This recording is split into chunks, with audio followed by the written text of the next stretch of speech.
ایک سوال یہ پوچھا ہے کہ ایسے علماء جن کو اللہ تعالیٰ ناپسند کرتا ہو کون سے ہوتے ہیں؟ بھیا بڑی مشکل بات آپ نے پوچھی ہے۔ ہر وہ عالم دین جو حق کو چھپاتا ہے، سچائی کو چھپاتا ہے، اللہ اسے ناپسند کرتا ہے۔ اللہ تعالیٰ نے قرآن کریم میں فرمایا، اللہ نے فرمایا کثیرا من الرہبان، اور کتنے ہی تمہارے درویش ایسے ہیں اور کتنے ہی علماء تمہارے ایسے ہیں جو مال کو جمع کرتے ہیں، پیسے کو جمع کرتے ہیں، سونے اور چاندی کو جمع کرتے ہیں، اور پھر اس میں سے اللہ کی راہ میں زکوٰۃ نہیں دیتے۔ فَتُقْوَى بِهَا جِبَاهُهُمْ، تو قیامت کے دن اس مال کو پگھلا کر سونے اور چاندی کو مہریں لگائی جائیں گی ان کے چہروں پر اور ان کی پہلوؤں پر، اور انہیں کہا جائے گا کہ یہ ہے وہ مال جو تم تقسیم نہیں کرتے تھے غریبوں۔ اسی لیے ہم کہتے ہیں کہ ہمارے دور میں امیر ہونا ہی جائز نہیں ہے۔ کیسے امیر ہو سکتا ہے؟ کیسے اس کی وراثت میں 5 ارب اور 4 ارب اور 40 کروڑ اور 10 کروڑ نکل سکتے ہیں؟ اسے نہیں سمجھ آتی کہ مسجد نہیں چل رہی محلے کی، مدرسہ نہیں چل رہا، اس کو کیسے چلانا ہے، یہ میری ذمہ داری نہیں ہے۔ اسی طرح سچی بات نہ کہنا، قرآن کریم میں آیا ہے، اللہ نے فرمایا ہے کہ بنی اسرائیل کے علماء پر لعنت پڑی علی لسان داؤد، ہم نے داؤد علیہ السلام پہ وحی کی اور ہم نے کہا یہودیوں کے مولویوں پر لعنت کرو، اور پھر سیدنا مسیح علیہ السلام پر وحی کی اور ہم نے کہا بنی اسرائیل کے یہودی مولویوں پر لعنت بھیجو۔ کیوں؟ اس لیے کہ سچ نہیں بولتے تھے۔ اللہ نے فرمایا اکلہم السحت، حرام کا مال کھاتے تھے۔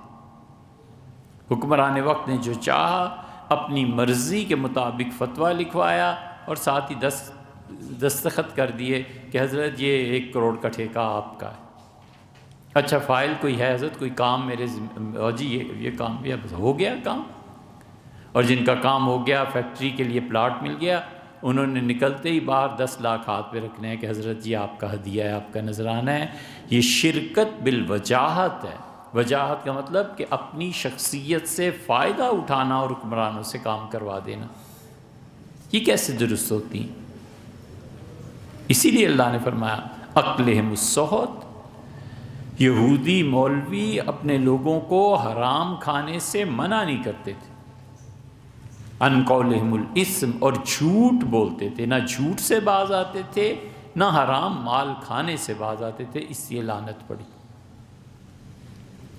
اس عالم دین سے اللہ کو نفرت ہے جو سرمایہ داروں سے زیادہ ملے جلے، کوئی کام ہو اس تک تبلیغ کرنی ہو، دین کا پیغام پہنچانا ہو، بسم اللہ 100 بار جائے، لیکن اپنی ذاتی منفعت اور ذاتی فائدوں کے لیے جا کر دین کو بیچنا اور وہ مسائل گھڑنا جن سے حکمران خوش ہوں، جھوٹی روایتیں سنائیں۔ ہارون الرشید آئے دربار میں بڑے اداس اور پریشان، تو ایک آدمی نے پوچھا کہ آج آپ کا چہرہ اترا ہوا نظر آتا ہے۔ انہوں نے کہا کہ میں ایسے ہی کھیل رہا تھا اور پتھر پھینک رہا تھا کہ کتنی دور جا کے گرتا ہے، تو میں نے ایک پتھر ویسے ہی پھینکا تو ایک کبوتر کو لگ گیا اور وہ مر گیا۔ مجھے اس کا افسوس ہے کہ میں نے ایک زندگی اپنی کھیل میں ضائع کر دی۔ وہاں ایک مولوی صاحب بھی بیٹھے ہوئے تھے، انہوں نے کہا حضرت کیسے آپ پریشان ہیں؟ حضور صلی اللہ علیہ وسلم نے فرمایا کہ کھیل تماشے میں اگر تم کسی چیز کو سب سے اچھا نشانے کے لیے استعمال کر سکتے ہو تو وہ کبوتر ہے، اور کبوتر اللہ کے ہاں تمہاری سفارش کرے گا اور جنت میں جاؤ۔ ہارون نے کہا کافی ہے کہ میں تمہیں قتل نہ کرا دوں، سولی نہ چڑھا دوں، اور کہا خبردار جو زندگی میں اسے دیکھوں مجھے خوش کرنے کے لیے حضور صلی اللہ علیہ وسلم پہ جھوٹ پکتا ہے۔ ایسے لوگ بھی ہوتے ہیں۔ 40 علماء آئے، 40 علماء شام سے، اور انہوں نے آ کے بنو امیہ کی تاریخ پڑھ لو اپنی، اس میں ولید بن عبد الملک تھا غالباً، اس کے سامنے آ کر قسم اٹھائی کہ اللہ کی قسم ہے کہ رسول اللہ صلی اللہ علیہ وسلم نے فرمایا کہ حکمرانوں کے کبیرہ گناہ معاف، جو مرضی آپ کریں، آپ سے کوئی نہیں پوچھے۔ تو جب حکمرانوں کو ایسے مولوی مل جائیں کہ شراب اور جتنے بھی کبیرہ گناہ سب آپ کے معاف ہیں، تو جہنم میں جائے گا یا نہیں جائے گا؟ پہلے تو یہ جائیں گے نا جنہوں نے جواز کا فتویٰ دیا تھا۔ اسی لیے حکم یہ ہے کہ لوگوں کو نیکی کے کاموں کا حکم دو۔ حضور صلی اللہ علیہ وسلم، حضرت ابو سعید رضی اللہ عنہ کی روایت ترمذی میں آتی ہے، جتنا آپ نے مشکل سوال پوچھا ہے، کوئی آسان نہیں ہے مولوی بننا اور مفتی بننا۔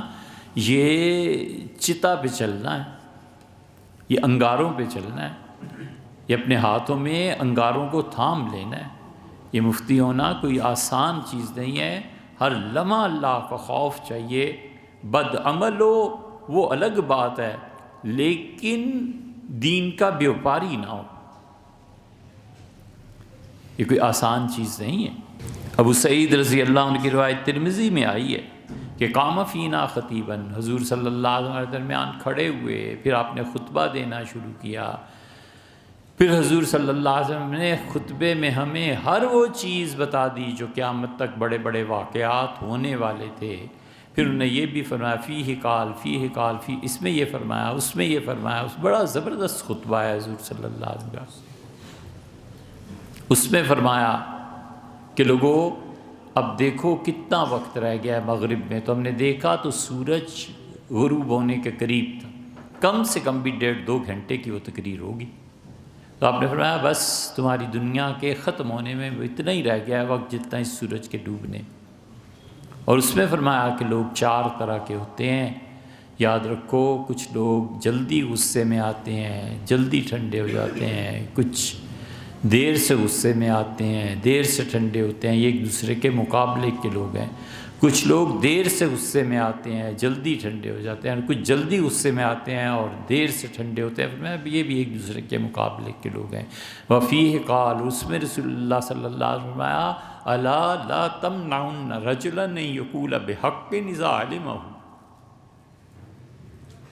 یاد رکھنا سچائی جب تم تک پہنچے نا تو تم کسی کے خوف سے کہ حکمران ہے مار دے گا، جیل میں ڈال دے گا، لا تمنعن رجلا، کسی شخص کا خوف تمہیں سچی بات سے نہ روک دے۔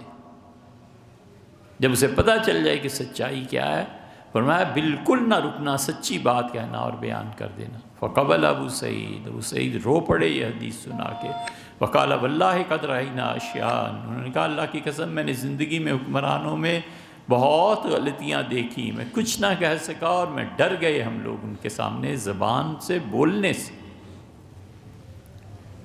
کوئی آسان چیز نہیں ہے۔ ظاہر ہے پھر حکومتیں اپنا کام بھی کرتی ہیں، انہیں پتہ ہوتا ہے کہ اس قسم کے جملوں سے پبلک پہ کیا اثر پڑے گا، تو اپنا کام بھی کرتی ہیں، یہ بھی اپنا کام کرتے ہیں۔ اسی لیے حضور اقدس صلی اللہ علیہ وسلم نے فرمایا کہ تم میں سے جو قاضی بنا، فرمایا کہ دو قاضی ہیں اور 3 قاضی، اور فرمایا ایک جنتی ہے اور 2 جہنمی۔ اتنا سخت جملہ ارشاد فرمایا ہے، اس لیے کہ یہ منصب ہے قضاء کا، علماء قیادت کے لیے ہوتے ہیں۔ اسی لیے بزرگ کہتے تھے کہ بئس الفقیر علی باب الامیر، بہت ہی برا آدمی ہے وہ مولوی جو بادشاہوں کے دروازے پہ تمہیں نظر آئے، ونعم الامیر علی باب الفقیر، اور بہت ہی اچھا بادشاہ ہے جو علماء کے در پہ نظر آئے۔ اسی لیے جو پرانے زمانے کے بڑے بڑے لوگ تھے وہ علماء کے یہاں حاضری تھے، علماء کو بھی کیا ان سے دلچسپی، کیا لینا کیا دینا، آئے گھر بیٹھے احترام کیا، جیسے یہ تھوڑی ہی انہیں بھی ذلیل کرے، احترام کیا، عزت ادب سے پیش آئے، کھانا کھلایا، سچی بات کی اور چلو چھٹی ہوئی۔ بہت چیزیں آپ کو ایسی مل جائیں گی۔ امام ابو حنیفہ رحمۃ اللہ علیہ کیوں شہید ہو گئے تھے؟ امام صاحب رحمۃ اللہ علیہ کو حکومت نے مجبور کیا اس بات پہ کہ آپ قاضی چیف جسٹس بنے۔ امام رحمۃ اللہ علیہ انکار کرتے رہے۔ خلیفۃ المسلمین نے بلایا، اس نے پوچھا اس کا کیا مسئلہ ہے آخر؟ انہوں نے کہا میں نہیں فیصلے کروں گا، میں قاضی آپ کا نہیں بنوں گا۔ اس نے کہا اللہ کی قسم آپ بنیں گے؟ فرمایا اللہ کی قسم میں نہیں بنوں گا۔ اسے غصہ آیا، اس نے کہا میرے سامنے میری قسم پہ قسم کھاتے ہو؟ انہوں نے کہا امیر المومنین آپ کی قسم پہ قسم کھانا آسان ہے نا، اس سے کہ اگر میں قسم توڑ دوں تو کفارے کے پیسے میرے لیے مشکل ہوں گے، آپ امیر المومنین بادشاہ ہیں، آپ قسم توڑ دیں اپنی، کفارے کے پیسے آپ کے لیے کیا مشکل ہیں؟ اس کا جھوٹ بکتے ہو۔ انہوں نے کہا الحمدللہ آپ نے صحیح فرمایا، جھوٹا آدمی ویسے بھی قاضی بنانے کے قابل نہیں ہوتا۔ جب جیل میں ڈالے گئے امام صاحب رحمۃ اللہ علیہ، تو پھر انہیں ہوا کہ اب یہ مجھے زہر دے دیں گے، اور وہ زہر دیا انہوں نے۔ امام صاحب رحمۃ اللہ علیہ کیوں؟